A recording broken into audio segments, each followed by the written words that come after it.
प्रीनाटाल पीरियडटा जोटा कि कौन ना हूँ कनसेप्शन टू पूरा 250 टू 300 डेज जाए थाए आमर कनसेप्शन कहले ना जब छुआटे रुहे आमर सेटा हूँ कनसेप्शन बोली कह जाए।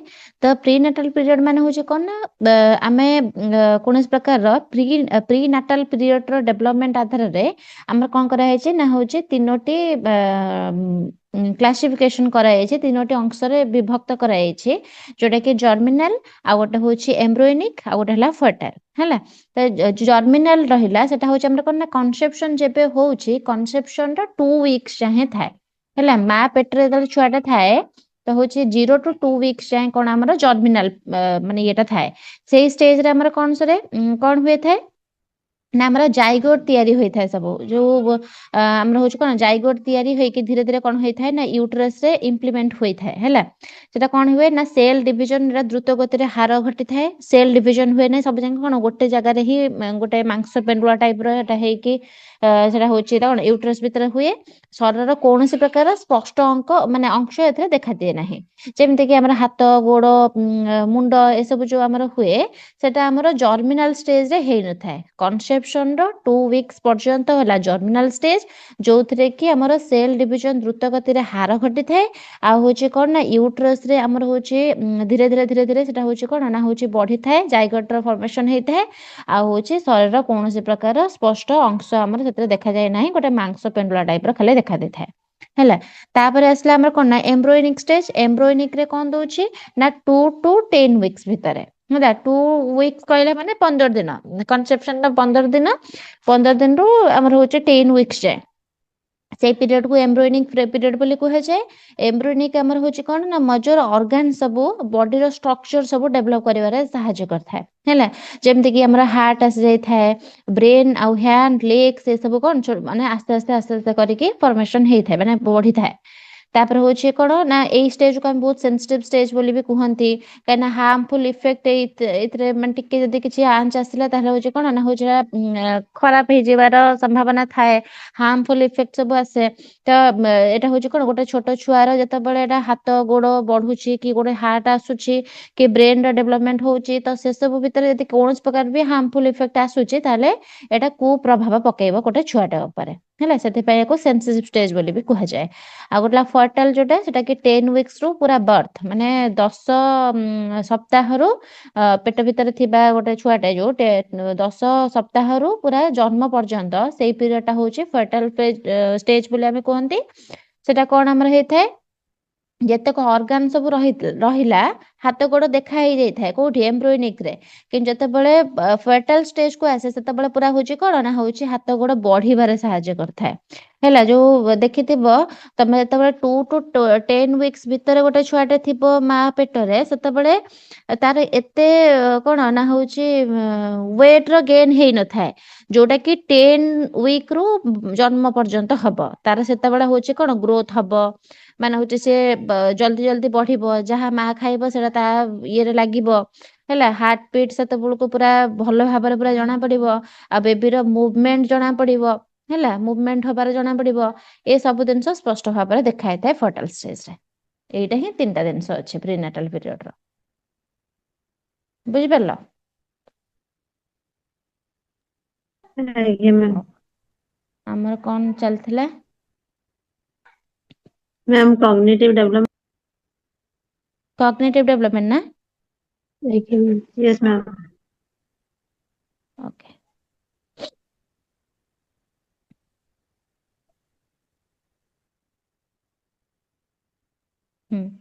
କଗ୍ନିଟିଭ ଟା ସରିଥିଲା ଆମର ଆସିଲା सोशल डेवलपमेंट।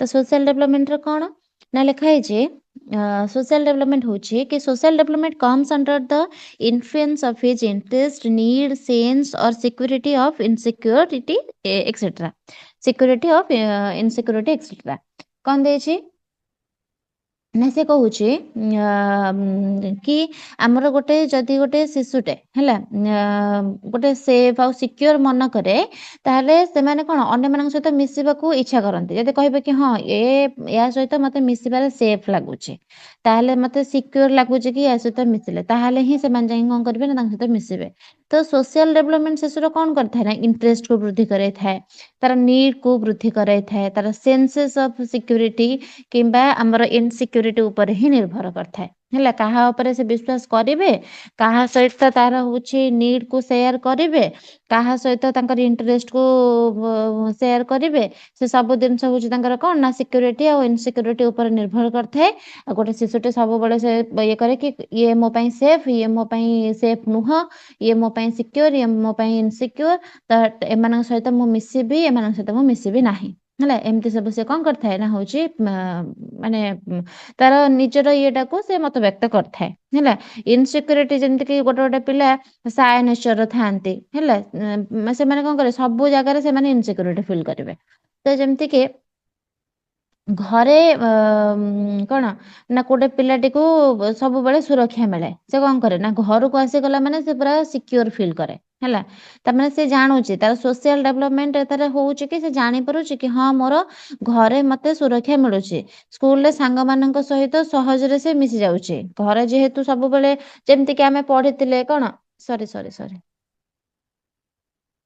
ଗୋଟେ ସେକେଣ୍ଡ ହଁ ତ ଆମେ ପଢିଥିଲେ ଏରିକ୍ସନ ଥିଓରୀରେ ଯେମିତି ପଢିଥିଲେ ତାର ଯେତେକ ସବୁ କଣ ହଉଥିଲା ନା ହଉଛି ଯେତେବେଳେ ଇନଫାନ୍ସରେ ଥିଲା ଇନଫାନ୍ସରେ ଯାହା ଯାହା ସବୁ ଜିନିଷ ହଉଥିଲା ସେ ସବୁ ଜିନିଷ କଣ କରୁଥିଲା ନା ତା ଯେତେବେଳେ ଚାଇଲ୍ଡହୁଡ ଷ୍ଟେଜକୁ ଯାଉଥିଲା ଲାଟର ଚାଇଲ୍ଡହୁଡକୁ ଯାଉଥିଲା ଆଡୋଲେସେନ୍ସକୁ ଯାଉଥିଲା ସେ ସବୁ ମଧ୍ୟ ତାର ସେଇଟା ରିଫ୍ଲେକ୍ଟ ହଉଥିଲା ସେ ସବୁ ଜିନିଷ ତ ଏଠି ବି ସେମିତି ଯଦି ତାଙ୍କ ସ୍କୁଲ ତାଙ୍କ ଯେତେବେଳେ ଘରେ ଯେତେବେଳେ ତାକୁ ଶିକ୍ଷା ଦିଆଯାଉଛି ଘରେ ଯେତେବେଳେ ତାକୁ ଭଲ ଭାବରେ ବୁଝା ଯାଉଛି ଘରେ ତାଙ୍କୁ ସିକ୍ୟୁର ଫିଲ୍ କରାଯାଉଛି ତାଙ୍କୁ ବୁଝା ଯାଉଛି କି ହଁ ଗୋଟେ ସ୍କୁଲକୁ ଗଲେ ସାଙ୍ଗମାନଙ୍କ ସହିତ ମିଶିକି ପଢିବାର ଅଛି ମିଶିକି ଖେଳିବାର ଅଛି ସେଟା ହଉଛି କଣ ନା ହଉଛି ଗୋଟେ ପିଲାଟିର ଫିୟରନେସ ଟା ଦୂର ହେଇଯାଇଥାଏ ଇନସିକ୍ୟୁରିଟି ସେ ଆଉ ଫିଲ୍ କରେ ନାହିଁ ହେଲା ସେ ଖେଳିବାକୁ ଭଲ ପାଏ ପିଲାମାନଙ୍କ ସହିତ ଆଉ ଯଦି ତମର କୌଣସି ପ୍ରକାର ଘରେ ହିଁ ସବୁବେଳେ ଡରିଲା ତାଙ୍କର ହଉଛି କଣ ନା ହଉଛି ଫିୟରନେସ ଟା ରହିଲା ବାରମ୍ବାର ତାକୁ ତାଗିଦ କରାଗଲା ତ ସେ ମନର ଭିତରେ ସବୁବେଳେ ଡର ରହିଯିବ କୌଣସି ପ୍ରକାର ସାଙ୍ଗମାନଙ୍କ ସହିତ ସେ ମିଶିବନି କି କୌଣସି ପ୍ରକାର ସ୍କୁଲକୁ ଗଲା ମାନେ ସେ ଖାଲି ଡରିବ ଇନସିକ୍ୟୁରିଟି ଫିଲ୍ କରିବ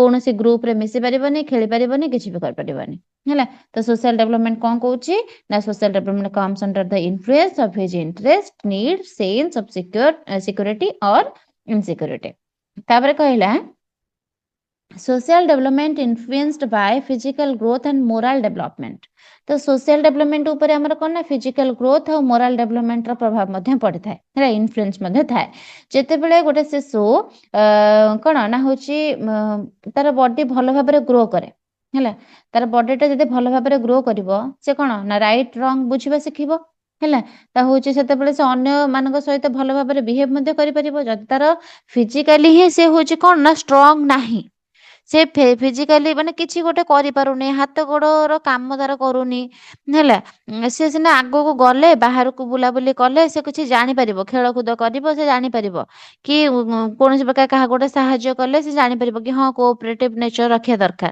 ଯେମିତିକି ଗୋଟେ ଶାରୀରିକ ଭାବରେ ସୁସ୍ଥ ଆଉ ନୈତିକ ଶିକ୍ଷା ପାଇଥିବା ଶିଶୁ ଖେଳ ସମୟରେ ରୁଲ ଫଲୋ କରିପାରିବ ସାଙ୍ଗମାନଙ୍କ ସହିତ କୋଅପରେସନ ରଖିପାରିବ ଯଦି ଗୋଟେ ପିଲାଟେ ତାର ହାତ ଚାଲୁ ନଥିବ କି କୌଣସି ପ୍ରକାର ତମେ ଯଦି ଯାଇକି କହିବ କି ହଉଛି ଆମେ ଚାଲ ଖେଳିବା କିଛି ଗୋଟେ ଖେଳିବା ତ ତା ହାତ ଚାଲୁନଥିବ ସେଟା ଯୋଉ ରୁଲ ଥିବ ସେ ଖେଳର ସେଟାକୁ ସେ ଫଲୋ କରିପାରିବ କି କରିପାରିବ ନାହିଁ ହେଲା ତ ସେଥିପାଇଁ ଗୋଟେ ଫିଜିକାଲ ଗ୍ରୋଥ ଆଉ ମୋରାଲ ଡେଭଲପମେଣ୍ଟ ମଧ୍ୟ ଦରକାର ନୈତିକ ଶିକ୍ଷା ମଧ୍ୟ ତା ପାଇଁ ଦରକାର ଯଦି ସେଟା ନାହିଁ ତାହେଲେ ଆମେ ଯୋଉ ସୋସାଇଟିରେ କିଛି ଯୋଉ ରୁଲ ଆଉ ରେଗୁଲେସନ ଥାଏ ସେ ଜିନିଷ ମଧ୍ୟ ସେମାନେ କଣ ନା ହଉଛି ବାହାରିଥାନ୍ତି ସେଥିରୁ କାହିଁକି ନା ସେମାନେ ଫଲୋ କରିପାରିବେନି କାହିଁକିନା ତାଙ୍କର ଫିଜିକାଲ ଗ୍ରୋଥ ହିଁ ହଉନାହିଁ ଡେଭଲପମେଣ୍ଟ ହିଁ ନାହିଁ ତାଙ୍କର ତ ସେଥିପାଇଁ ସୋସିଆଲ ଡେଭଲପମେଣ୍ଟ ମଧ୍ୟ ଇନଫ୍ଲୁଏନ୍ସଡ ବାୟ କାହା ଦ୍ୱାରା ଇନଫ୍ଲୁଏନ୍ସଡ ହଉଛି ପ୍ରଭାବିତ ନା ଫିଜିକାଲ ଗ୍ରୋଥ ଆଉ ମୋରାଲ ଡେଭଲପମେଣ୍ଟ ଦ୍ୱାରା ମଧ୍ୟ ପ୍ରଭାବିତ ହଉଛି ହେଲା ତାପରେ କହିଛି କଣ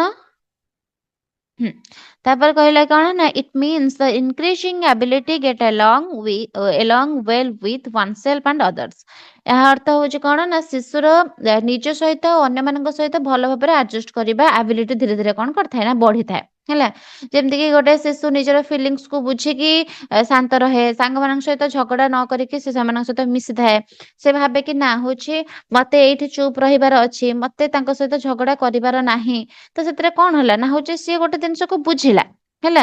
ତ ଆମର ସୋସିଆଲ ଡେଭଲପମେଣ୍ଟ ହବା ଦ୍ୱାରା ସୋସାଇଟିରେ ତାପରେ ସେ ରହୁଛି, ସୋସାଇଟି ସହିତ ଚଳୁଛି, ସୋସାଇଟିରେ ଅନ୍ୟମାନଙ୍କ ସହିତ ମିଶୁଛି, ତ ତାର ଏ ଆବିଲିଟି ମଧ୍ୟ ଇନକ୍ରିଜ ହେଇଥାଏ। କୋଉ ଆବିଲିଟି? ନା ଆମର କେମିତି ଭଲ ଭାବରେ ସମସ୍ତଙ୍କ ସହିତ ମିଶିବାର ଆବିଲିଟି, ସମସ୍ତଙ୍କ ସହିତ ଯେମିତିକି ମିଶିକି ଖେଳିବା, ପାଠ ପଢିବା, ମିଶିକି ରହିବା, ଏସବୁ ଜିନିଷ ମଧ୍ୟ ତାର କଣ ନା ଡେଭଲପମେଣ୍ଟ ହେଇଥାଏ। ତ ଆମେ କଣ ପଢିଲେ ସୋସିଆଲ ଡେଭଲପମେଣ୍ଟରେ? ନା ସୋସିଆଲ ଡେଭଲପମେଣ୍ଟରେ ତାଙ୍କର ହଉଛି ସିଏ ହଉଛି କଣ କରିଥାନ୍ତି ନା ହଉଛି ଯେତେବେଳେ ସୋସାଇଟି ସହିତ ମିଶନ୍ତି, ତାଙ୍କ ଇଣ୍ଟରେଷ୍ଟ, ତାଙ୍କ ନିଡ୍, ତାଙ୍କର ସେନ୍ସେସ୍, ତାଙ୍କର ସିକ୍ୟୁରିଟି, ଏସବୁ ଜିନିଷ ସେମାନେ ହଉଛି କଣ ନା ଦେଖନ୍ତି। ହଁ, ଏଇଥିରେ ମୁଁ ହଉଛି କଣ ନା ମୁଁ ସିକ୍ୟୁର ଅଛି, ମୁଁ ୟାକୁ କିଛି ସବୁ କଥା ସେୟାର କରିପାରିବି, ମୋ ଇଣ୍ଟରେଷ୍ଟ ବିଷୟରେ ୟାକୁ କହିପାରିବି। ମୁଁ ଏଠି ଇନସିକ୍ୟୁର ଫିଲ୍ କରୁଛି, ୟାକୁ ମୁଁ କହିପାରିବି ନାହିଁ। ତାପରେ କଣ, ଏଟା ହଉଛି ଇନଫ୍ଲୁଏନ୍ସଡ ହଉଛି ସୋସିଆଲ ଡେଭଲପମେଣ୍ଟ କାହା ଦ୍ୱାରା? ନା ଫିଜିକାଲ ଗ୍ରୋଥ ଦ୍ୱାରା ଆଉ ମୋରାଲ ଡେଭଲପମେଣ୍ଟ ଦ୍ୱାରା। କାହିଁକିନା ଯଦି କୌଣସି ପ୍ରକାର ଫିଜିକାଲ ଗ୍ରୋଥ ନାହିଁ କି ମୋରାଲ ଡେଭଲପମେଣ୍ଟ ତା ପାଖରେ ନାହିଁ, ତାହେଲେ ସିଏ ମଧ୍ୟ କଣ ନା ସୋସାଇଟିର କିଛି ଗୋଟେ ରୁଲ ଆଉ ରେଗୁଲେସନ ମଧ୍ୟ ପାଳିପାରିବ ନାହିଁ। ତ ଆଉ ଗୋଟେ କଣ କହିଲେ ନା ଏଟା ଇନକ୍ରିଜ କରିଥାଏ ଆବିଲିଟି। କୋଉ ଆବିଲିଟି? ନା ପିଲାମାନଙ୍କ ସହିତ ମିଶିକି ତାଙ୍କ ଭାବନାକୁ ବୁଝିକି ତାଙ୍କ ସହିତ ଖେଳ କୁଦ ଏସବୁ କରିବାର ଆବିଲିଟି। ହେଲା। ତାପରେ ଆସିଲା ଇମୋସନାଲ ଡେଭଲପମେଣ୍ଟ। କଣ କହୁଛି? ଇମୋସନାଲ ଡେଭଲପମେଣ୍ଟ କହୁଛି କି during the process of growth and development every individual undergoes distinct emotional experiences. ତ କଣ କହିଲା ନା ମାନବର ମନୁଷ୍ୟର ଗ୍ରୋଥ ଆଉ ଡେଭଲପମେଣ୍ଟ ସମୟରେ ପ୍ରତ୍ୟେକ ବ୍ୟକ୍ତି ଭିନ୍ନ ଭିନ୍ନ ଇମୋସନାଲ ଏକ୍ସପିରିଏନ୍ସ ମାଧ୍ୟମରେ ହିଁ ଯାଇଥାନ୍ତି। ବୟସ ଅନୁସାରେ ଇମୋସନର ନେଚର କଣ ଇଣ୍ଟେନ୍ସିଟି ଚେଞ୍ଜ ହୋଇଥାଏ। ଆମେ ଯଦି କହିବା କି ହଉଛି ଏହାର ବୟସ ହଉଛି 5 ବର୍ଷ, ଏହାର ବୟସ ହଉଛି 12 ବର୍ଷ, ତ ଯୋଉ 5 ବର୍ଷର ପିଲା ଯିଏ, ସିଏ ଇମୋସନାଲି ସେ ଯେତିକି କଣ ନା ହଉଛି ଷ୍ଟେବଲ ହେଇ ନଥିବ, ଗୋଟେ 12 ବର୍ଷ ପିଲାଟେ ସେ ଇମୋସନାଲି ଷ୍ଟେବଲ ହେଇ ସାରିଥିବ। ତ ତାଙ୍କର ଇମୋସନାଲ ନେଚରର କଣ ନା ହଉଛି ଇଣ୍ଟେନ୍ସିଟି ମଧ୍ୟ ତାଙ୍କର ଚେଞ୍ଜ ହେଇଥାଏ ବୟସ ଅନୁପାତରେ। ହେଲା। ତ ଆମର ଚାଇଲ୍ଡହୁଡରେ ଇମୋସନ ଡେଭଲପମେଣ୍ଟ ହେବ, ପର୍ସନାଲିଟି ଫର୍ମେସନ ହୋଇଥାଏ। କିନ୍ତୁ ଆମେ ଯଦି ଦେଖିବା କଣ ନା ହଉଛି ତାଙ୍କର ଇନଫାନ୍ସି ଷ୍ଟେଜ, ଯୋଉଟା କି ଆମର କଣ ନା ଇମୋସନାଲି ତାଙ୍କର ସେମାନେ ଷ୍ଟେବଲ ନଥାନ୍ତି। ତାଙ୍କୁ ଭୋକ ଲାଗିଲା ମାନେ ସେ ଚିଲେଇବେ, ସରି। ହେଲା। ତ ହଉଛି ତାଙ୍କୁ ଭୋକ ଲାଗିଲା ମାନେ ସେମାନେ କଣ ନା ଚିଲେଇବେ, ପୁରା କାନ୍ଦିବେ, ସେ ବୁଝିବେନି କିଛି। କିନ୍ତୁ ଯେତେବେଳେ ଚାଇଲ୍ଡହୁଡ ପିରିୟଡ ପଳେଇ ଆସେ, ସେମାନେ ବୁଝନ୍ତି, ବୁଝିକି ତାଙ୍କ ଇମୋସନାଲ କୁ ସେ କଣ କରିଥାନ୍ତି ନା ହଉଛି ଟିକେ ଚାପିକି ରଖି ଦିଅନ୍ତି, ବା କିଛି ସେ ନିଜେ କରିଦିଅନ୍ତି, ବୁଝିପାରନ୍ତି କି ହଁ ମୋ ମା କାମ କରୁଛି, ମତେ ଏବେ ଦେଇପାରିବନି କି ମୁଁ କାନ୍ଦିବିନି ବୋଲି। ହେଲା। ତ ଇମୋସନାଲ ତାଙ୍କର ଡେଭଲପମେଣ୍ଟ ହେଇଥାଏ, ପର୍ସନାଲିଟି ଫର୍ମେସନ ମଧ୍ୟ ହୋଇଯାଇଥାଏ ଆମର। ତାପରେ କହିଛି କି at this stage child shows different types of emotions like happiness, laughing, angry, etc. ହେଲା। ଏଟା କୋଉଟା କୁହାଯାଉଛି? ଚାଇଲ୍ଡହୁଡ କଥା ହିଁ କୁହାଯାଉଛି। ତ ଏଇ ଯୋଉ ଷ୍ଟେଜରେ, ଚାଇଲ୍ଡହୁଡ ଷ୍ଟେଜରେ ଆମର ପିଲାମାନେ, ଚାଇଲ୍ଡ ମାନେ ବହୁତ ପ୍ରକାରର ଇମୋସନ ସବୁ ଦେଖେଇଥାନ୍ତି। ଯେମିତିକି ହାପିନେସ ଫିଲ୍ କରନ୍ତି, ଲାଫିଂ କରନ୍ତି, ହସନ୍ତି, ଆଙ୍ଗର ଦେଖାନ୍ତି, ଫିଅର ଦେଖାନ୍ତି, ଜେଲସନେସ୍ ଦେଖାନ୍ତି, ଜେଲସି ହୁଅନ୍ତି। ହେଲା। ଏସବୁ ଜିନିଷ ତାଙ୍କର ଡେଭଲପମେଣ୍ଟ ହେଇଥାଏ। ତ ଗୋଟେ ପିଲାଟିର, ଚାଇଲ୍ଡର ଇମୋସନାଲ ଏକ୍ସପିରିଏନ୍ସେସ୍ ସବୁ ହଉଛି କଣ ନା ସ୍ପଣ୍ଟାନିୟସ୍ ବା ଅନସ୍ପଟ ଥାଏ। ତାଙ୍କର ସିଚୁଏସନ ଅନୁସାରେ ହିଁ ଇମୋସନଟା ତାଙ୍କର ଚେଞ୍ଜ ହୁଏ। ତମେ କହିବନି କି ହଁ ସେ ହସୁଛନ୍ତି ମାନେ ଗୋଟେ କାନ୍ଦ ସିଚୁଏସନ ଆସିଥିବ ସେ ହସୁଥିବେ, ସେମିତି ନୁହଁ। ସେ ବୁଝନ୍ତି କି ହଁ ଜଣେ କାନ୍ଦୁଛି ମାନେ ମୁଁ ମନ ଦୁଃଖ କରିବି, ଜଣେ ହସୁଛି ମାନେ କୌଣସି ଗୋଟେ ଭଲ ହସ କଥା କହୁଛି ମାନେ ମୁଁ ସେଟା ହସିବାର ଅଛି, କାନ୍ଦିବାର ନାହିଁ। ସେଠି ସେ ମାନେ ବୁଝିପାରନ୍ତି। କିନ୍ତୁ ଗୋଟେ ଛୋଟ ଛୁଆଟେ ବୁଝିପାରିବନି। ସେ କିଏ ହସୁ ତ ଯାହା କରୁ, ତାକୁ ଭୋକ ଲାଗିଲେ ସେ କାନ୍ଦିବ। ତାର ଖେଳ ମଜାରେ ପୁରା ମଜି ଯାଇଛି, ହସୁଛି ମାନେ ତମେ ଯେତେ ସେଠି କାନ୍ଦ ବୋବା କର, ସେ କିଛି ବି ତାକୁ ଫରକ ପଡିବନି। ତ ସେ ଗୋଟେ ଛୋଟ ଇନଫାନ୍ସ ପିଲାଟା ବୁଝିପାରେନି, କିନ୍ତୁ ଯେତେବେଳେ ଚାଇଲ୍ଡହୁଡ ପିରିୟଡ କୁ ଆସେ ସେ ବୁଝିଥାଏ। ହେଲା। ଅନ ସ୍ପଟ ତାର ହଉଛି କଣ ନା ଇମୋସନ ଚେଞ୍ଜ ହୁଏ, ସିଚୁଏସନକୁ ନେଇକି ତା ଇମୋସନ ଟା ଚେଞ୍ଜ କରେ ସେ। ହେଲା। ତାପରେ କହିଛି କି during the childhood 6 to 12 years emotional development is under control. ହେଲା। ଅଣ୍ଡର କଣ୍ଟ୍ରୋଲରେ ଥାଏ ତାଙ୍କର ଇମୋସନ। ତ ଚିଲଡ୍ରେନଟା 6 ରୁ 12 ବର୍ଷ ପିରିୟଡରେ ଚାଇଲ୍ଡ କଣ କରିଥାଏ ନା ଧୀରେ ଧୀରେ ଇମୋସନାଲ କଣ୍ଟ୍ରୋଲ କରିବା ଶିଖେ। ଯେତେବେଳେ ଲାଟର ଚାଇଲ୍ଡହୁଡ କୁ ପଳେଇ ଆସେ, ସେତେବେଳେ ସେ ପୁରା ଷ୍ଟେବଲ ହେଇଯାଇଥାଏ ଇମୋସନଟା ତାର। ଇନଫାନ୍ସି ତୁଳନାରେ ଯଦି ଆମେ ଦେଖିବା, ତାହେଲେ ଇମୋସନାଲ ଯୋଉ ତାଙ୍କ ଯୋଉ ଇମୋସନାଲ ଆଉଟବ୍ରଷ୍ଟ ଅଛି ସେଟା ଟିକେ କମ ଥାଏ। ଯେମିତିକି ଇନଫାନ୍ସରେ ସେମାନେ କିଛି ବି ବୁଝିପାରନ୍ତିନି, କିନ୍ତୁ ଯେତେବେଳେ କଣ ହବ ନା ହଉଛି ଚାଇଲ୍ଡହୁଡ କୁ ଆସିବ, ପ୍ରଥମେ ଯୋଉ ଚାଇଲ୍ଡହୁଡ କୁ ଆମର ଆସିବ ହେଲା, ଆର୍ଲି ଚାଇଲ୍ଡହୁଡ କୁ ଆସିବ, ସେତେବେଳେ ଟିକେ ଇନଫାନ୍ସି ଠାରୁ ବେଟର ଥାଏ, କିନ୍ତୁ ଲାଟର ଚାଇଲ୍ଡହୁଡ ପୁରାପୁରି ସେମାନେ ଷ୍ଟେବଲ ହେଇଯାଇଥାନ୍ତି। ତ ଆମର ଚାଇଲ୍ଡ ଆମର କେବେ ମାନେ ସେ ଜାଣିପାରେ କି ସେ କେତେବେଳେ କୋଉ ଇମୋସନାଲଟା ଇମୋସନ ଶୋ କରିବାଟା ଠିକ, କେବେ କଣ୍ଟ୍ରୋଲ କରିବା ଦରକାର, ସେ ସବୁ ଜିନିଷ ସେତେବେଳେ ଜାଣିଥାଏ ହେଲା। ତାପରେ କହିଲା କି child is the stage is very conscious of his social prestige and does not like to show his emotions directly ହେଲା। ତ ସେ ଗୋଟେ ସେକେଣ୍ଡ, ହଁ ହଁ, ତ ସେ କଣ କହୁଛି ନା ଏଇ ଯୋଉ ଷ୍ଟେଜରେ, ଚାଇଲ୍ଡହୁଡ ଷ୍ଟେଜରେ ଚାଇଲ୍ଡ ନିଜ ସୋସିଆଲ ପ୍ରେଷ୍ଟିଜ ବିଷୟରେ ବହୁତ ହି କନସିୟସ୍ ଥାଏ ହେଲା, ବହୁତ ହି କନସିୟସ୍ ଥାଏ। ସେ ତାଙ୍କର ଫ୍ରେଣ୍ଡସ୍, ଟିଚର, ସୋସାଇଟି ର ଇମେଜ ସବୁ କେମିତି ରହିବ, ସେଥିପାଇଁ ସେ ବହୁତ ହି ଚିନ୍ତା କରେ କି ମୋ ଫ୍ରେଣ୍ଡ ଯଦି ଘରକୁ ଆସିଛି ତାକୁ କେମିତି ଖାଇବା ପିଇବାକୁ ଦେଇକି ତାକୁ ଛାଡିବେ, ତାକୁ ଯଦି କିଛି ଗୋଟେ କେହି ପାର୍ଟି କରିଦେଲେ ତ ଆମେ ରାଗି ଯାଉଛନ୍ତି। ଟିଚର୍ସ ମାନଙ୍କର ଇମେଜ, ସୋସାଇଟିର ଇମେଜ କେମିତି ରହିବ, ସେଥିପାଇଁ ସେମାନେ ସବୁ ଚିନ୍ତା କରିଥାନ୍ତି ସେଟା ଏଇ ଟାଇମରେ। ତ ସେଇ କାରଣରୁ ହିଁ ଚାଇଲ୍ଡ ସମସ୍ତ ଇମୋସନ ଓପନଲି ଦେଖେଇବାକୁ ପସନ୍ଦ କରେ ନାହିଁ। ସବୁ ଯାହା ଯାହା ସବୁ ତାଙ୍କର ଇମୋସନ ସବୁ ଅଛି ସେ ଓପନଲି ଦେଖିବା ପାଇଁ ପସନ୍ଦ କରେନି। ସେ ନିଜେ ନିଜେ ଜାଣିଥାଏ କି ହଁ କୋଉଠି କଣ ମତେ କରିବାର ଅଛି, କୋଉଠି ମୋ ପ୍ରେଷ୍ଟିଜ କୁ ଜଗିବାର ଅଛି। ଯଦି ଗୋଟେ ସାଙ୍ଗଟେ ଅଛି, ମୋ ମା ଯଦି ମତେ ଗାଳି କଲା ତ ମୁଁ ସେଠି ଟିକେ ମୁଁ ଚୁପ ହେଇଯିବି ହେଲା। ଟିକେ ମୁଁ କଣ କରିବି ନା ହଉଛି ଚୁପ ହେଇଯିବି, ପରେ ମୋ ମା କୁ ଚିଲେଇବି କି ମୋ ମା କୁ ପରେ କାନ୍ଦିବି କି କଣ କରିବି, ତ ସେଟା ପ୍ରେଷ୍ଟିଜ କୁ ସେମାନେ ସବୁ ଜଗନ୍ତି। ଯଦି ଟିଚର ଟେ ମାରିଲା ତ ସେଠି ସେ କାନ୍ଦିବେନି ହେଲା, ତାଙ୍କ ମନ ଦୁଃଖ ଟାକୁ ସେମାନେ ଚାପି ଦେବେ ପୁରା ମନ ଭିତରେ, ପ୍ରେଷ୍ଟିଜ କୁ ଜଗନ୍ତି ଏଥିରେ। ତାପରେ କଣ କହିଲା ନା at the stage child uses word to express his emotions ହେଲା। ଚିଲଡ୍ରେନ ମାନେ ଚାଇଲ୍ଡହୁଡ ଷ୍ଟେଜରେ କଣ କରନ୍ତି ନା ଆମର ଫିଜିକାଲ ଆକ୍ସନ ଠାରୁ ଅଧିକ ୱାର୍ଡ ବ୍ୟବହାର କରିଥାନ୍ତି। ଇମୋସନ ସବୁ ଯେତେକ ଏକ୍ସପ୍ରେସ କରିଥାନ୍ତି ୱାର୍ଡ ମାଧ୍ୟମରେ। ସେ କୁହେ କଣ ନା ଆଇ ଏମ ହାପି ହେଲା। ଗୋଟେ ଛୋଟ ଇନଫାନ୍ସି ଷ୍ଟେଜରେ ସେ ପିଲାଟା ଧର ଖୁସି ଅଛି, ସେ କଣ କରିବ ନା ହସିବ, ପୁରା ଖୁସି ଭଳିଆ ଯେମିତି ହସୁଥିବ, ମୁହଁ ଯେମିତି କରିଥିବ, ତମେ ଭାବିବ କି ଆରେ ବା ଇଏ ଆଜି ପୁରା ଖୁସି ଅଛି। ଯଦି କଣ ହବ ନା ରାଗିଯିବ, ଜମା ତମ ପାଖକୁ ଯିବନି, ମୁହଁ ଗୋଟେ କେମିତିଆ କରିବ, ତ ତମେ ଜାଣିପାରିବ ତା ଏକ୍ସପ୍ରେସନ କି ହଁ ଏଇଟା ରାଗିଛି ହେଲା। ତ ହଉଛି ଯଦି କାନ୍ଦିବାର ଅଛି ତ କଣ କରିବ, ମନ ଦୁଃଖ ଅଛି ତାର, ସେ କଣ କରିବ ପୁରା କାନ୍ଦିବ, ଚିଲେଇକି ପୁରା କାନ୍ଦିବ। ତାମାନେ ତମେ ବୁଝିବ କି ଏଇଟା କଣ ଗୋଟେ ହେଇଛି ଆର। ତ ସେମାନେ ସବୁ କଣ ନା ଏକ୍ସପ୍ରେସନ ମାଧ୍ୟମରେ ସେ ପୁରା ବ୍ୟକ୍ତ କରନ୍ତି ତାଙ୍କର ମନର ଭାବକୁ। କିନ୍ତୁ ଏମାନେ କଣ କରିବେ, ଚାଇଲ୍ଡହୁଡ ଷ୍ଟେଜରେ ଯୋଉ ଚିଲଡ୍ରେନ ମାନେ ଥାଆନ୍ତି ସେମାନେ ୱାର୍ଡ ମାଧ୍ୟମରେ କହିବେ କି I am happy, I am angry, I am sad ହେଲା, ଏମାନେ ସବୁ କହିବେ। ତ ଲାଙ୍ଗୁଏଜ ଡେଭଲପମେଣ୍ଟ ଆମର କଣ କରିଥାଏ ନା ଇମୋସନ ଏକ୍ସପ୍ରେସନକୁ ବହୁତ ଅଧିକ ମ୍ୟାଚୁର ଆଉ ସୋସିଆଲି ଆକ୍ସେପ୍ଟେବଲ କରିଥାଏ ହେଲା। ଗୋଟେ ଲାଙ୍ଗୁଏଜ ଯଦି ଆମର ଡେଭଲପମେଣ୍ଟ ହବ, ଗୋଟେ ଲାଙ୍ଗୁଏଜ ଦ୍ଵାରା ହିଁ ଆମେ ବହୁତ ସାରା ଜିନିଷକୁ ଏକ୍ସପ୍ରେସ କରିବା, ଆମେ ଇମୋସନକୁ ଏକ୍ସପ୍ରେସ କରିପାରିବା, ଆମେ ମ୍ୟାଚୁଆଲି କିଛି ଗୋଟେ କଥା କହିପାରିବା, ସୋସିଆଲି ଆକ୍ସେପ୍ଟେବଲ ଏଟା କରାଇଥାଏ ଆମକୁ, କାହିଁକିନା ଆମେ ଏକ୍ସପ୍ରେସନ କରାଇଥାନ୍ତେ ହେଲା। ବୁଝିପାରିଲ ଏଟା? ଫାଷ୍ଟ ଲାଗୁଛି କି? କାହାକୁ ଫାଷ୍ଟ ଲାଗୁଛି? No, ma'am. ଓକେ। ତାପରେ ଆସିଲା ଆମର ମୋରାଲ ଡେଭଲପମେଣ୍ଟ। ମୋରାଲ ଡେଭଲପମେଣ୍ଟ କଣ କହିଛି? ଲେଖିଛି the word moral come from the Latin term mos which means manner, custom and habits। ତ କଣ ନା ହଉଛି ମୋରାଲ ଶବ୍ଦଟି ଆମର ଲାଟିନ ଶବ୍ଦ ମୋସ୍ ଶବ୍ଦରୁ ଆସିଛି, ଯାହାର ଅର୍ଥ ହଉଛି କଣ ନା ମ୍ୟାନର ହେଲା, ଆଉ କଷ୍ଟମ ହାବିଟ୍ସ ବୋଲି ଆମେ କହିପାରିବା। ଅର୍ଥାତ କଣ ନା ମୋରାଲ ବିହେଭିୟର ମାନେ ହଉଛି ଆମର ସମାଜର ଗ୍ରହଣ ଯୋଗ୍ୟ ଆଚରଣ ଆଉ ଅଭ୍ୟାସକୁ ଆମେ କୁହନ୍ତି। ଗ୍ରହଣ ଯୋଗ୍ୟ କଣ, ଆକ୍ସେପ୍ଟେବୁଲ କଣ, ଆମ ସମାଜରେ କୋଉଟା ଆକ୍ସେପ୍ଟେବୁଲ। ଯଦି ଆମେ ମୋରାଲି ଷ୍ଟ୍ରଙ୍ଗ ଅଛନ୍ତି, ମୋରାଲ ଡେଭଲପମେଣ୍ଟ ଆମର ହୋଇଛି, ତ ଆମେ ମୋରାଲ ବିହେଭିୟର ସବୁ ଦେଖେଇବା ଯାହାକି ଆମର ସୋସାଇଟି ଆକ୍ସେପ୍ଟ କରୁଥିବ ହେଲା, ସେଇଭଳିଆ ଟାଇପର। ତାପରେ କହିଲା ସେକେଣ୍ଡରେ କି moral development is one of the important phases of the development process of the individual. ତ ମୋରାଲ ଡେଭଲପମେଣ୍ଟ ମଣିଷର ସମ୍ପୂର୍ଣ୍ଣ ଡେଭଲପମେଣ୍ଟ ପ୍ରସେସର ଗୋଟେ ଗୁରୁତ୍ୱପୂର୍ଣ୍ଣ ଫେଜ ବୋଲି ଆମେ କହିପାରିବା।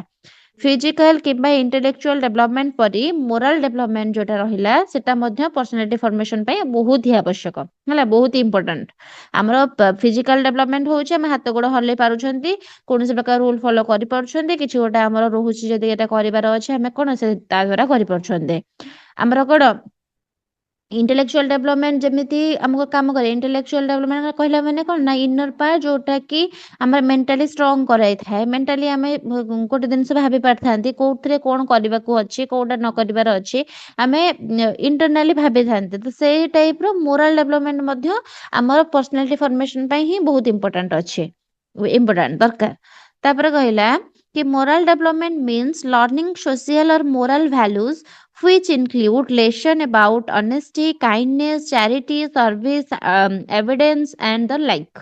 तो कौन कहिछि ना कहला कि मोरल डेवलपमेंट माने कोन ना सोशल आउ मोरल वैल्यू सिखिबा हैला मोरल डेवलपमेंट होछि कोन ना सोशली आउ मोरल वैल्यू सब सिखिबा को बुझाए ए वैल्यू मधरे कोन कोन थाए ना ऑनेस्टी थाए काइंडनेस थाए चैरिटी थाए सर्विस ओबीडियंस ए सब भली कोन ना गुण सब अंतर्भुक्त थाए हमर जरो आमे धरो मोरल डेवलपमेंट हमर होउछि मोराली आमे स्ट्रांग अछंती कि बुझी परछंती किछि आमे कोठी ऑनेस्टी रहिबा कोठी हमर काइंडनेस देखेइबा केमिति आमे सर्विस कोड कोन प्रोवाइड करिबा ओबीडियंट केमिति हबा से सब बुझिबारे करिबारे हेल्प कराई थाए द चाइल्ड कौन ना ए वैल्यूज सब फैमिली स्कूल और सोसाइटी ठारू ही सब बेले शिखे जेमते कि गोटे फैमिली ताको शिखेइबो कि केमिति कौन दयालु हबा आवश्यक समस्त को केमिति सम्मान दबा आवश्यक केमिति काहाको कौन ना हेल्प करिबा दरकार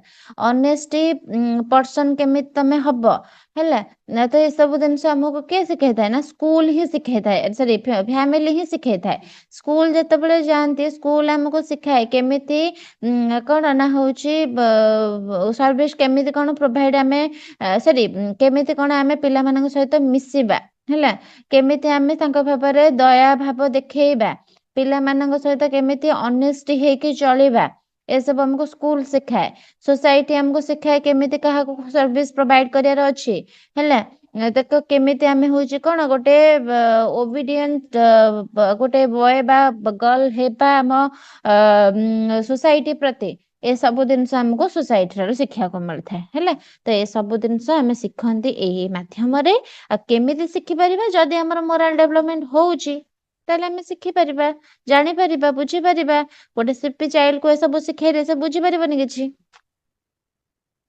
हैला तापर दला it refers to learning what is right and what is wrong what is good and what is bad तो मोरल डेवलपमेंट रो मुख्य अर्थ कोन मुख्य मीनिंग कोन ना होची कोन राइट और कोन रॉन्ग कोन गुड और कोटा बैड सेतरे डिफरेंशिएशन आनिबा सेटा को डिफरेंट वे रे बुझिबा एई अंडरस्टैंडिंग मनुष्यर बिहेवियर को कोन करथाय ना गाइड करथाय निजे निजे को भी हमें गाइड करबा कि एटा मु करली एटा ठीक तो एटा मु किछि भूल कर देलिनी तो कि एटा हाँ मु जोटा कली मु भलो कली ना एटा मु जोटा कली खराब कली तो एटा कोन मोरल डेवलपमेंट द्वारा ही एटा हमें जानि परिबा हैला तापर कोन कहला ना during childhood the child think act as good or bad according to their parents approval तो कोन ना हमरो चाइल्डहुड रो पिला माने ए स्टेज रो पिला माने मोरल जजमेंट प्रायतः कोन ना पेरेंट्स रो अप्रूवल ऊपर ही आधारित थाए गोटे चाइल्ड भाबे कि पेरेंट्स जहा को अप्रूव करंती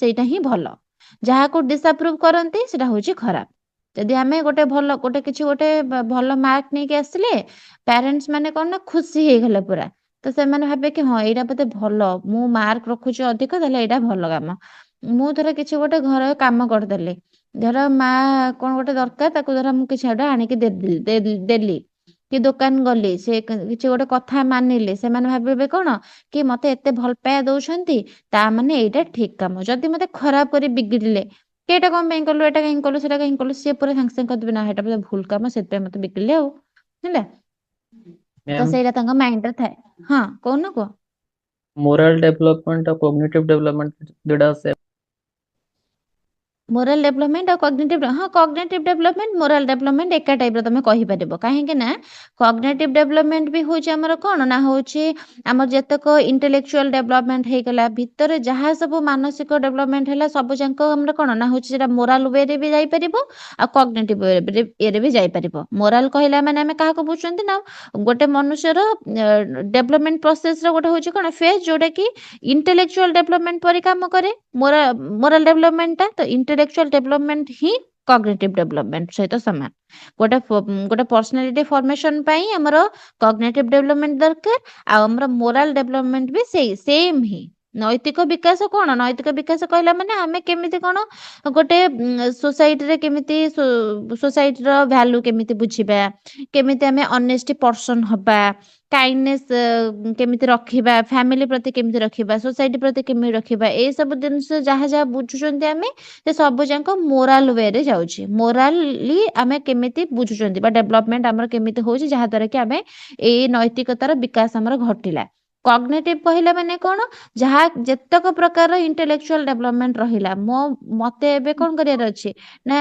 मते गोटे मशाटा कामुला मो हाथ जांगी ताको बाडैबो तो मो मुंडर जदि पसिबो से जिनसटा कि मते हाथ नेकी बाडैबार अछि ताहाले जांगी मो हाथ जीव नहले जीवनी हैला ए सब जांक कॉग्निटिव डेभलपमेंट रो पार्ट हेलो बुझ पाइलो हेलो हां कहू को ओ मैम टिके फास्ट टा टिके बुझे देबे टिके को लेट रे फर्स्ट जॉइन हेली तो फास्ट जोटा को पढेले हो फास्ट टिके तुमे केते लेट पढी सारलेनी लेट टिके जॉइन हेली तो हाँ जे किंतु मु तो फास्ट रू केते अध घंटा पढी सारलेनी आ तो अध घंटा पुनी आउथरे सेटा को पढी परिबेनी कोटा तमे पढ़ा रेकॉर्डेड होतला फास्ट कोटा पढ़ा होतला कि आम सोशल डेभलपमेंट देखिले इमोशनल डेभलपमेंट देखिले एबे आमे मोरल डेभलपमेंट रे अछंती आज्ञा हाँ तमे जेटा रेकॉर्डेड जोटा अछि वीडियोटा आसी जिवो आज्ञा तमरो सेटा को देखि दबा आउथरे हैला आज्ञा तो मोरल वैल्यूज जहा सब हैला तो सेटा होउछ हमर मोरल डेभलपमेंट आ जेतक इंटेलेक्चुअल डेभलपमेंट रहिला इंटेलेक्ट रो पार्ट जोटा कि भीतर रो से सब जांक कॉग्निटिव डेभलपमेंट हैला तो हाँ लास्ट रे कोन पढुतले ना होउछ एटा कोन पेरेंट्स अप्रूव पेरेंट्स जहा को अप्रूव करंती ताकू ही आमे भाबंती कि हाँ एटा गुड थिंग्स आ जोटा कि डिसअप्रूव करले सेटा भाबंती कि ना एटा बडा खराब कथा हैला तो धीरे धीरे लैटर स्टेज रे चाइल्ड निजर मोरल रीजनिंग डेभलप करे थाए केमिति कोन निजे निजे भाबिबो कि हाँ एटा करिबाटा ठीक एटा करिबाटा भूल एटा धीरे धीरे आगु को जाए कि से भाबे लैटर स्टेज रे माने लैटर चाइल्डहुड रे जेतबे अर्ली चाइल्डहुड रे अछि सब बडे से भाबिबो कि हाँ मो पेरेंट्स एटा अप्रूव करूची माने एटा ठीक मो पेरेंट्स एटा भूल कहूची माने एटा हमर खराब कथा हैला तापर हमर असला लैंग्वेज डेभलपमेंट अच्छा language development रे कौन लिखले फर्स्ट ना language development refers to the process through which children acquire or learn language तो learning सॉरी language हमर कोन ना language कहला माने आमे तो साधारणतः तले छोट थाओ छोट भेसला पर आमे छोट तले इन्फांसी रे थाओ मामा बाबा एमते कहि कथा वार्ता सब हो थाओ चाइल्डहुड स्टेज रे हमर लैंग्वेज डेभलपमेंट माने होचे कोन ना गोटे प्रोसेस जोटा कि पिलाटी तार होचे लैंग्वेज को एक्वायर करे ହେଲା ଲର୍ନ କରେ ବୁଝିପାରେ ଜାଣିପାରେ ପ୍ରଥମେ ଚାଇଲ୍ଡ କଣ କରେ ନା ସାଉଣ୍ଡ କରେ ହେଲା ସାଉଣ୍ଡ ପରେ ୱାର୍ଡ କୁହେ ତାପରେ ସେ ସେଣ୍ଟେନ୍ସ ଗୋଟେ ଗଢେ ସେଣ୍ଟେନ୍ସ ଗଢିଲା ପରେ ଗୋଟେ ତାପରେ ସେ ମିନିଂଫୁଲ କମ୍ୟୁନିକେସନ କରିପାରିବ ମିନିଂଫୁଲ ଗୋଟେ ସେଣ୍ଟେନ୍ସ ଟେ ସେ ନିଜେ ନିଜେ ଗଢି ପାରିବ ସେଟା ବର୍ଥ ରୁ ଆରମ୍ଭ ହେଇକି ଚାଇଲ୍ଡହୁଡ ସାରା ହିଁ ଚାଲିଥାଏ ହେଲା पूरा लैटर चाइल्ड नुहे अर्ली चाइल्डहुड चाहे जो से सब जिन तार हूँ कौन ना हूँ चल था केमी कौन मो साउंड फर्स्ट करी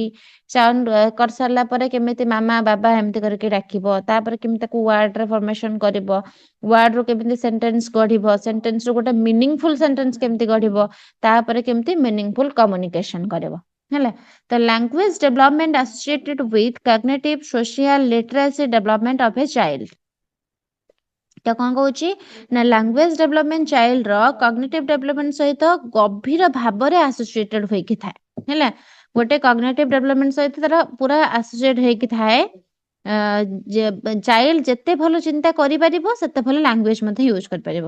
ସେ ତ ଚିନ୍ତା ହିଁ କରିପାରିବନି କଣ ମତେ କହିବାର ଏଠି ଅଛି, କଣ ମତେ କହିବାର ନାହିଁ, ତାହେଲେ ସେ କଣ କରିବ ନା ହଉଛି ତାର କୌଣସି ପ୍ରକାର ଲାଙ୍ଗୁଏଜ ମାଇଣ୍ଡକୁ ଆସିବ ହିଁ ନାହିଁ। ତମେ ଧର କିଛି ଗୋଟେ କଥା କହୁଛ, ତମ ମାଇଣ୍ଡ ଧର ଡିଷ୍ଟ୍ରାକ୍ଟ ଅଛି, ତମେ ତ ଭାବିବାର କ୍ୟାପାସିଟି ହିଁ ରଖିନାହଁ ଏପଟରେ କିଛି କହିବା ପାଇଁ, ତ ସେପଟରେ କଣ କରିବ? ତ ସେଥିପାଇଁ ତମକୁ ଲାଙ୍ଗୁଏଜ ୟୁଜ କରିବା ପାଇଁ ତମର କଗ୍ନିଟିଭ ଡେଭଲପମେଣ୍ଟ ମଧ୍ୟ ଭଲ ଭାବରେ ହବା ଦରକାର। ତ ଲାଙ୍ଗୁଏଜ ଲର୍ଣ୍ଣିଂ ସୋସିଆଲ ଡେଭଲପମେଣ୍ଟ ସହିତ ମଧ୍ୟ ଜଡିତ ଅଛି। କାହିଁକି ନା ଫ୍ୟାମିଲି, ଫ୍ରେଣ୍ଡସ୍, ଟିଚର୍ସ ଏମାନଙ୍କ ସହିତ ଇଣ୍ଟରାକ୍ସନ ମାଧ୍ୟମରେ ହିଁ ଚାଇଲ୍ଡ ଟା କଣ କରିଥାଏ ନା ଲାଙ୍ଗୁଏଜ ଶିଖିଥାଏ। ହେଲା, ତ ଆମର ସୋସିଆଲ ଡେଭଲପମେଣ୍ଟ ସହିତ ଆମ ଲାଙ୍ଗୁଏଜ ଡେଭଲପମେଣ୍ଟ ବି କଣ ଜଡିତ। ଆମେ ଯେତେବେଳେ ଗୋଟେ ପିଲାଟିକୁ କଣ କରିଥାନ୍ତି ନା ହଉଛି କଥାବାର୍ତ୍ତା ବାରମ୍ବାର ହବା, ବାରମ୍ବାର କିଛି ଗୋଟେ କହିବା, ତାହେଲେ ଯାଇକି ସେ କଥା କହିବ। ନହେଲେ ଗୋଟେ ଯଦି ନେଇକି କୋଉଠି ନା ତାକୁ ବଣ ଜଙ୍ଗଲରେ ଛାଡିଦବା, ଖାଲି ଖାଇବାକୁ ଦବା, ସବୁ କରିବା, କିନ୍ତୁ ତାଙ୍କ ସହିତ କଥାବାର୍ତ୍ତା ହବାନି, ସିଏ ଯେତେବେଳେ ଆସିକି ବାହାରିବ କେତେ ବର୍ଷ ପରେ, ସେ କଣ କରୁଥିବ ନା କୁକୁର ଶିଆଳ ଭଳିଆ ଭୁକୁଥିବ, ନହେଲେ କୋଇଲି ଭଳିଆ ବୋବଉଥିବ। ହେଲା, ସେ ଜମାରୁ ପିଲାମାନଙ୍କ ଆମେ ମଣିଷ ଯେମିତି କଥା କୁହେ ସେମିତି କଥା କହିପାରୁନଥିବ। କଥା କହିବା ପାଇଁ ହେଲେ ଗୋଟେ ପିଲାଟିକୁ ସେମିତି କଣ ନା ତା ସହିତ କଥା ହବାର ଅଛି। ଯେମିତିକି ମୁଁ ମୋ ନିଜ ଗୋଟେ ଏକ୍ସପିରିଏନ୍ସ ରୁ କହୁଛି।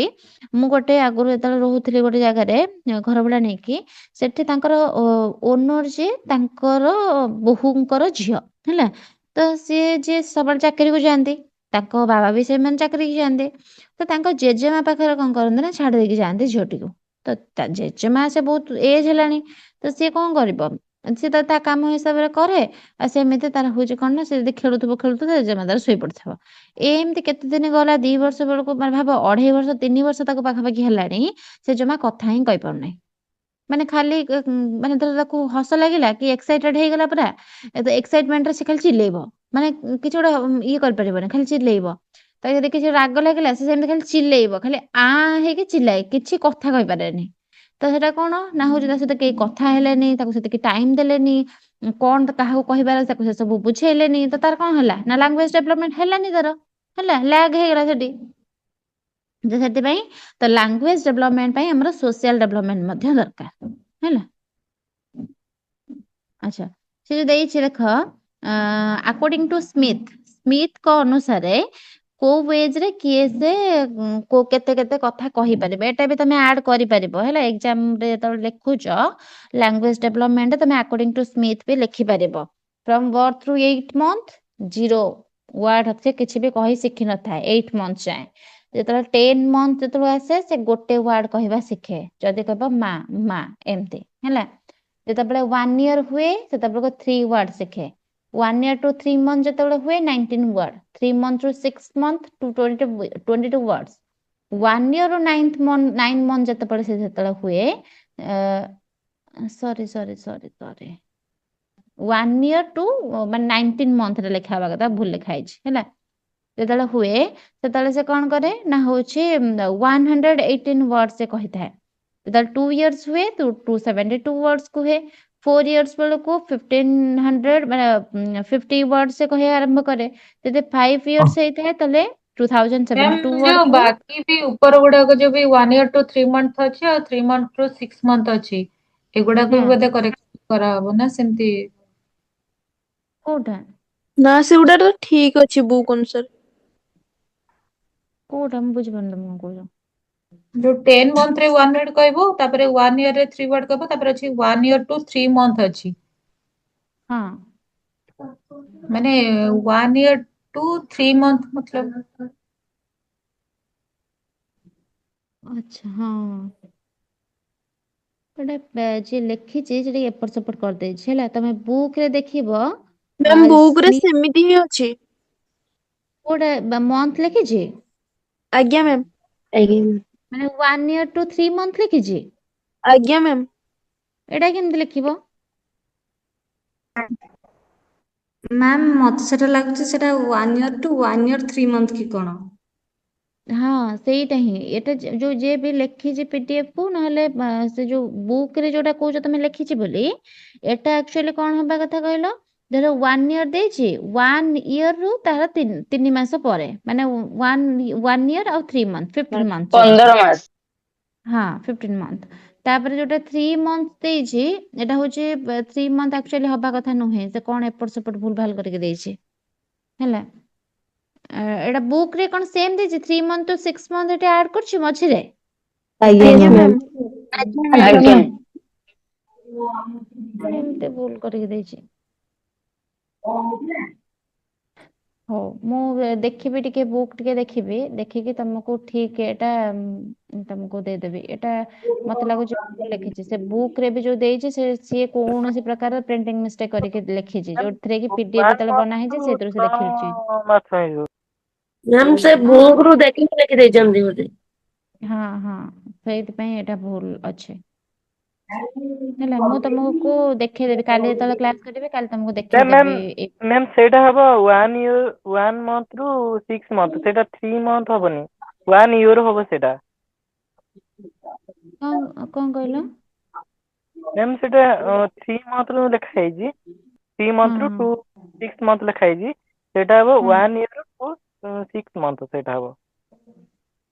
ମାନେ ତା ଉପରେ ବି ଦେଖୁନ, ଉପରଟା ବି ଭୁଲ ଅଛି ସବୁ, ଯୋଉଟା କି 8 month ଦେଲା, ତାପରେ 10 month ଦେଲା, ତାପରେ 1 year ଦେଲା, 1 year ପରେ ଦେଖ 1 year to 3 month ଦେଲା, 3 month to 6 month ଦେଲା, ଯୋଉଟା କି 3 month to 6 month ଏଟା ହବନି।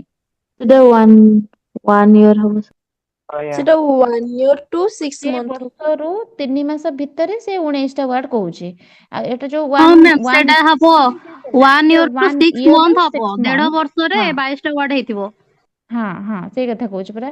ଏ ଯୋଉ ଏଟା 3 month ଯୋଉ ଲେଖିଛନ୍ତି ଏଇଠି ଭୁଲ ଦେଇଛି, କାହିଁକି ନା ଆମର ଯେତେବେଳେ 1 year ରେ 3 ମାନେ 1 year ରୁ 3 month ଯାଏ ସେ 19ଟା ୱାର୍ଡ କହୁଛି, ପୁଣି 3 month ରୁ 6 month ରେ ଏଠି କେମିତି ଆସିବ? କାହିଁକି ନା ସେ ତ କହିଦେଲା ନା ଫାର୍ଷ୍ଟ କି ଜନ୍ମରୁ 8 ମାସ ଯାଏ ସେ 0 ୱାର୍ଡ କହୁଛି। 3 ହଁ month ଗ୍ୟାପ୍ ଅଛି। ହଁ ଏଇ ଯୋଉ 3 ଭେରି ଗୁଡ, ଯୋଉ ଯିଏ କହିଲ କି 1 month 3 month ଯୋଉ ଦେଇଛି ସେଇଟା 1 year ହିଁ ହବ। ତ ଗୋଟେ ହଁ ବର୍ଷରୁ ମ୍ୟାଡାମ 3 ମାସ। ଦେଖୁନାହାନ୍ତି ତଳେ ବି 1 year to 9th month ଲେଖା ହେଇଛି, ହଁ ହଁ ହଁ ସେଇଟା ସେ ମନ୍ଥ ହିଁ ଦେଖି ଦେଇଛନ୍ତି, ସେଇଟା 1 year ତ ଖାଲି ସେଇଟା ହବ। ହଁ ହଁ ସେଇଟା 1 year ରୁ 6 month 6 ମାସ ଭିତରେ ସେ 22ଟା ୱାର୍ଡ କହୁଛି, ଆଉ 1 year ରୁ 9 month ଯାଏ 118 ୱାର୍ଡ କହୁଛି। ତ ଏଇ ଟାଇପ ର ତାର ଡେଭଲପମେଣ୍ଟ, ଏଇଟା ଖାଲି ଟିକେ ଚେଞ୍ଜ କରିଦବ, ଅନ୍ୟ ସବୁ ଠିକ ଅଛି ଆଜ୍ଞା ମ୍ୟାମ୍ ହେଲା। ଚେଞ୍ଜ କରି ସାର୍। ତାପରେ କହିଲା କି ଫ୍ୟାକ୍ଟର ଆଫେକ୍ଟିଂ ଲାଙ୍ଗୁଏଜ ଡେଭଲପମେଣ୍ଟ। ଆମର ଲାଙ୍ଗୁଏଜ ଡେଭଲପମେଣ୍ଟରେ ଶୁଣ ଏଇଟା ଗୋଟେ ଭଲ କ୍ୱେଶ୍ଚିନ୍ ଅଛି ହେଲା। କ୍ୱେଶ୍ଚିନ୍ ପଚାରି ପାରିବ କି ଆମର ଚାଇଲ୍ଡହୁଡ ର କଣ ଲାଙ୍ଗୁଏଜ ଡେଭଲପମେଣ୍ଟ ଆମର ହଉଛି କଣ, ଲାଙ୍ଗୁଏଜ ଡେଭଲପମେଣ୍ଟ କହିଲେ କେମିତି କେମିତି ତାଙ୍କର ଲାଙ୍ଗୁଏଜ ଡେଭଲପମେଣ୍ଟ ହୋଇଥାଏ ତାକୁ ଲେଖିବ। ତାକୁ ଲେଖିବା ସହିତ ସ୍ମିଥ କର ତାଙ୍କର ଗୋଟେ ବକ୍ସଟେ ଅଛି ଯୋଉ ସେଟା ଦେଇଦବ। ଦେଖ ତମେ ଏଇଟାକୁ ପ୍ରପରଲି ମନେ ରଖିକି ଯାଇଥିବ, ଯଦି ବି ସେଠି ମନେ ପଡୁନି ବାଇଚାନ୍ସ ଯୋଉଟା କି ଏପଟ ସେପଟ ଟିକେ ହଉଛି, ତାମାନେ ମାଇଣ୍ଡରେ ଭାବିବନି କି ନା ମୋର ମନେ ପଡୁନି, ମୁଁ ଭୁଲ ଭାଲ ମନେ ପଡୁଛି, ମୁଁ କାହିଁକି ଲେଖିବି। ତମେ ଲେଖିକି ଆସିପାରିବ, କିଛି ପ୍ରୋବ୍ଲେମ ନାହିଁ ହେଲା। ତ ଗୋଟେ ବକ୍ସ କରିକି ଆକର୍ଡିଂ ଟୁ ସ୍ମିଥ ଲେଖିକି ଲେଖିପାରିବ ବକ୍ସରେ। ଲେଖିକି ତାପରେ ଫ୍ୟାକ୍ଟର ଆଫେକ୍ଟିଂ ଲାଙ୍ଗୁଏଜ ଡେଭଲପମେଣ୍ଟ, ସେଟା ବି ଯଦି ତମକୁ 5 ମାର୍କିଆ କ୍ୱେଶ୍ଚିନ୍ ପଚାରୁଛି, 5 ମାର୍କିଆରେ 2ଟା ଅଙ୍କ ପଚାରିଥିବ ଯଦି ଏ ଜିନିଷ ଲେଖିବ କି ହଉଛି ହ୍ୱାଟ ଇଜ କଣ ନା ହଉଛି language development during childhood period and ଲେଖିଥିବ କି ଫ୍ୟାକ୍ଟର ଆଫେକ୍ଟିଂ ଲାଙ୍ଗୁଏଜ ଡେଭଲପମେଣ୍ଟକୁ ଏକ୍ସପ୍ଲେନ କରିବା ପାଇଁ। ତ ଏ ସବୁ ତମେ ପଏଣ୍ଟ ଲେଖିପାରିବ 5 ମାର୍କରେ ହେଲା। ଏଟା କ୍ୱେଶ୍ଚିନ୍ ଆସିବା ଚାନ୍ସେସ୍ ଅଛି। ତ କଣ ଅଛି, କୋଉଟା ଫ୍ୟାକ୍ଟର ଆଫେକ୍ଟ କରୁଛି ଗୋଟେ ଲାଙ୍ଗୁଏଜ ଡେଭଲପମେଣ୍ଟକୁ? ଫାର୍ଷ୍ଟ ଦେଲା କି ଫିଜିକାଲ ହେଲ୍ଥ ହେଲା। ଫିଜିକାଲ ହେଲ୍ଥ ଦେଲା କି କଣ ନା ହଉଛି healthy children shows better language development than unhealthy children. ତ ଯୋଉ ଶିଶୁର ଫିଜିକାଲ ଭାବରେ ସେ ହେଲ୍ଦି ଥାଏ, ସେମାନେ ଲାଙ୍ଗୁଏଜ ଡେଭଲପମେଣ୍ଟରେ ଭଲ ପରଫର୍ମ କରନ୍ତି ହେଲା, ବହୁତ ହି ଭଲ ପରଫର୍ମ କରନ୍ତି। ଭଲ ହେଲ୍ଥ ଥିଲେ ଚାଇଲ୍ଡ ଆକ୍ଟିଭ ଥାଏ, ଗୋଟେ ଅଧିକ ଇଣ୍ଟରାକ୍ଟିଭ ୱେରେ ସେ କିଛି ଗୋଟେ କଥାଟେ କୁହେ, କଥା କହିବାକୁ ଆଗ୍ରହୀ ହେଇଥାଏ। ଯଦି ଗୋଟେ ପିଲାଟେ ଦେଖିବ ଦେହ ତାର ଭଲ ନାହିଁ, ଅସୁସ୍ଥ, ସବୁବେଳେ ତା ଦେହ ପୁରା ଛୋଟ ବେଳୁ ପୁରା ଖରାପରେ ଆସୁଛି, ସିଏ କଣ କରିବ କହିଲ, ତାର ହଉଛି ଲାଙ୍ଗୁଏଜ ଜମା ଡେଭଲପମେଣ୍ଟ ତାର ଭଲସେ ହେଇପାରିବନି। କାହିଁକି? କାରଣ ସବୁବେଳେ ଦେହ ଖରାପ ରହିଲା ମାନେ ଗୋଟେ କାହାକୁ ବି ଭଲସେ କଥା ହେବା ପାଇଁ ଇଚ୍ଛା ହବନି। ଆଉ ଯଦି କଥା ହେବା ପାଇଁ ଇଚ୍ଛା ହବନି, ତାହେଲେ ତାଙ୍କର ଯୋଉ ପିରିୟଡରେ ଡେଭଲପମେଣ୍ଟ ହବା କଥା ଲାଙ୍ଗୁଏଜ, ସେ ପିରିୟଡରେ ତାଙ୍କର କିଛି ବି ଲାଙ୍ଗୁଏଜର ଡେଭଲପମେଣ୍ଟ ନାହିଁ। ତ ଯଦି ଲାଙ୍ଗୁଏଜ ଡେଭଲପମେଣ୍ଟ ଭଲ ଭାବରେ ହେଲାନି, ତାହେଲେ ସେଟା କଣ କଲା ନା ଫିଜିକାଲ ହେଲ୍ଥ ବି ଗୋଟେ ଫ୍ୟାକ୍ଟର ଯୋଉଟା କି ଆଫେକ୍ଟ କରୁଛି ଲାଙ୍ଗୁଏଜ ଡେଭଲପମେଣ୍ଟକୁ ହେଲା। ତାପରେ ଆସିଲା କଗ୍ନିଟିଭ ଡେଭଲପମେଣ୍ଟ। Cognitive development कौन ना children with superior intelligence are better in vocabulary and sentence construction. तो कौन ना cognitive development भलो थिबा children अर्थात कौन ना higher intelligence थिबा children शब्द को शीघ्र शिखंती ହେଲା ଆଉ ସେଣ୍ଟେନ୍ସ କୁ କନଷ୍ଟ୍ରକ୍ଟ କରିବାରେ ଭଲ ଭାବରେ ଗୋଟେ ଇଏଟା ଲିଭାନ୍ତେ ଗୋଟେ କୌଣସି ପ୍ରକାର କଗ୍ନିଟିଭ ଡେଭଲପମେଣ୍ଟ ତାଙ୍କର ମାନେ କଣ ସେ ମନେ ରଖିବାର ଶକ୍ତି ଭଲ ଭାବରେ ଅଛି ସେ ଭଲ ଭାବରେ କ୍ୟାପେବଲ ଅଛନ୍ତି କି ସବୁ ଜିନିଷକୁ ଭଲ ଭାବରେ ଆକ୍ଟିଭ କରିଦଉଛନ୍ତି ସାଙ୍ଗେ ସାଙ୍ଗେ ମନେ ରଖି ଦଉଛନ୍ତି ସାଙ୍ଗେ ସାଙ୍ଗେ ମନେ ପକେଇ ପାରୁଛନ୍ତି ତ ସେମାନଙ୍କର କଣ ନା ହଉଛି ଭଲ ଭାବରେ ସେଣ୍ଟେନ୍ସ କନଷ୍ଟ୍ରକ୍ଟ କରିବାର ଆବିଲିଟି ମଧ୍ୟ ଅଛି ବଢିବ ଏବଂ ତାଙ୍କର ସବୁ ଜିନିଷ ୱାର୍ଡକୁ ଭଲ ଭାବରେ ସାଙ୍ଗେ ସାଙ୍ଗେ ଶିଖି ବି ମଧ୍ୟ ଯିବେ थिंकिंग पावर हेगला मेमोरी हेगला अंडरस्टैंडिंग हेगला जेते स्ट्रांग हबो लैंग्वेज लर्निंग सेते फास्ट हबो एटा मन रखिबो आमे जेते जल्दी भलो भाबरे गोटे जिंस को बुझिबा मन रखि परिबा कोन ना होची भाबी परिबा थिंकिंग पावर मध्ये हम जते भलो रहिबो ताला हमर लैंग्वेज मध्ये भलो भाबरे कोन ना स्ट्रांगली आमे लैंग्वेज को भलो भाबरे बुझि परिबा और फास्ट गति रे चलिबो हैला आ गोटे कोन कहला एनवायरनमेंट हैला एनवायरनमेंट कौन केमते अफेक्ट करछि ना लिखे छै where the child get the encouragement to speak shows better language development तो चाइल्ड जे एनवायरनमेंट रहंती सेतरे लैंग्वेज डेवलपमेंट ऊपर गभीर प्रभाव पड़े थाए हैला फैमिली मेंबर जदि चाइल्ड सहित कथा हेबे क्वेश्चन पचारिबे स्टोरीज कहिबे कि चाइल्ड को स्पीक करबा को एनकरेज करिवे तबे लैंग्वेज डेवलपमेंट हमर भलो हबो गोटे पिला टिके बारंबार क्वेश्चन करबा गोटे आमे धर कोन करथबा ना होचे गोटे छोट छुआ को देखितबो मां माने एपटे रोसई करथबे ताको पचारुथबे एटा कोन हला कहिलु एटा काहे गेला कहिलु कहि बारंबार बारंबार क्वेश्चन करथबे से जानि चंती कि एटा गोटे कोन किछि नै गोटे अननेसेसरी कथा होचे किंतु एहा करबा द्वारा ही पिला मानकर लैंग्वेज डेवलपमेंट हबो जहा द्वारा कि से माने सब किछि संगे भाबी परिबे कहि परिबे हैला आ सेमितिया सर्कल से मानको दरकार तो सेते पई गोटे एनवायरनमेंट भी गोटे फैक्टर जहा कि अफेक्ट करि थाए जदि एमितिया सांग हबो गोटे गोटे सांग देखिदिबो कि गाँ मानकर जदि रहुथिबे आ होछि तमे जदि तांका पाखरे गोटे इंग्लिश वर्ड टे कहि देला से तुमको पूरा माने कहबे कि हां तू जाई के बाहर रहि गलु इंग्लिश रासी कथा होछु तुमको एमिति ये लागिबो जे तमे ता पाखरे आ सेमिति वर्ड ही कहबनी तमे जदि सब बेले से भा टाइप रो संगत रहिला सबले तुम आख पाखरे से भा टाइप रो पिला रहिले तमे से कथा कहबा को ही भूली जीवो आ जदि न कहबो सरला तो सेति पई ही हमर कोन ना होछि अवस्था या इंग्लिश रे पदे कथा कहया पई हेले आमे कोन भाबुचंती ना होछि हां कोन कहबी कोन नाही हैला तो होछि ए सब दिनस ही हमर होछि प्रॉब्लम हुए कहिबार एनवायरनमेंट रो तापर असला जेंडर हैला जेंडर कोन अफेक्ट करछि जेंडर कहूछि कि language development is faster in girl and they are able to construct long sentence better than boys तो या माने कोन ना हमर रिसर्च जो हेछि रिसर्च हिसाब रे देखा जेबो लैंग्वेज डेवलपमेंट हमर गर्ल्स मध्य रे बॉयज तुलना रे अधिक फास्ट हुए माने गर्ल माने जियो माने अधिक कोन ना लैंग्वेज रे डेवलपमेंट करि थांती बा अधिक से माने सब माने फास्ट गति रे से मानकर होइता जियो मानकर पो मानकर तुलना रे गर्ल हमर कोन ना अर्ली एज रे वर्ड यूज करबा आरंभ करते थांती लॉन्ग सेंटेंस सब कंस्ट्रक्ट करबा आरंभ करते थांती हैला फेंका फीलिंग्स को एक्सप्रेस करिबारे अधिक कैपेबल थांती किंतु पुओ माने न थांती हैला पुओ माने बहुत टिके लेट रे कथा कहिबे टिके लेट रे से मानकर लॉन्ग सेंटेंस को फॉर्मेशन करिवे निजर फीलिंग्स को एक्सप्रेस करिया पई गोटे वर्ड माध्यम रे गोटे सेंटेंस माध्यम रे से लेट सब करिवे तो सेते पई तांकर ए दिन सरे प्रॉब्लम आस्ता है।